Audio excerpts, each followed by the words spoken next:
Folks, time to continue our big back to school week here on News 3 Now this morning with a look at where we're in today in the 608. There you go. Josh Spreiter live in Verona this morning with a peek at how the school year is starting off there. Hey, Josh.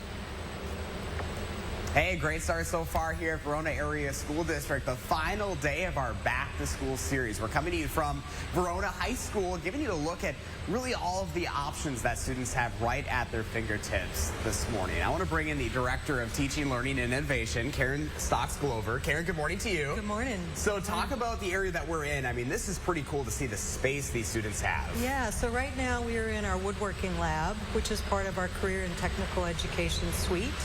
And in this same area, we have an agricultural sciences lab, we have a welding lab, we have an automotive lab, which we'll get to take a look at as well. So really, you guys are giving all of the options and trying to find those unique areas for students right now. Yes, yeah, we are interested in supporting students to explore college and career pathways, and within those are all of the career and tech ed options as well. So what we want to do is we want to help our students be future ready and future focused. And so a big part of the instruction here is that project-based learning, focusing on some critical skills for different careers, and working in teams to figure out what's your area of interest. And it really goes to show that there are a lot of areas that you can go into too. So being able to get that experience hands-on is important. Yeah, absolutely. So what we want to do is we want to expose students to all of those options, and we also want to help them build some core skills that will make them ready for any career. So for example, collaboration is key in the work that they do. Students are working on project-based learning, they're working in teams, they're developing projects through ideation and innovation and prototyping, and then they're also innovating new ideas.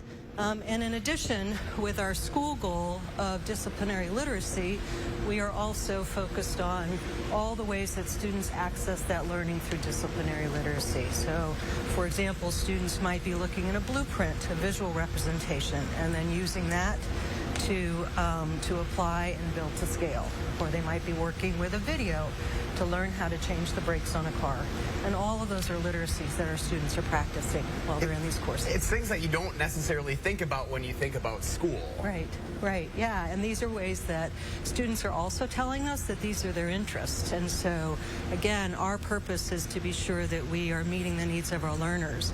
And they have identified many of these things as their interests. And being well-rounded is important, especially in today's world. It is, it is.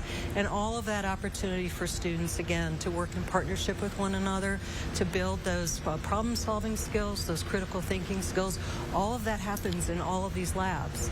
And whether it's a student who's interested in a future in veterinary medicine maybe, or a student who's interested in owning their own automotive shop one day, all of those skills get developed in those areas. Karen, well, thank you. New day, another day to learn, right? Yeah, thank you so much. You bet. Guys, we'll send it back to you in the studio again. The final day of our Back to School series. You can watch all of our stories from all of our amazing school districts here in the 608 up on channel3000.com. I wish I had schools like this when I was growing up, guys. You can tell that all of our districts in the area are very special and working towards the future. I was just saying that about Verona. Stunning school. Really great job highlighting all the districts this year, Josh.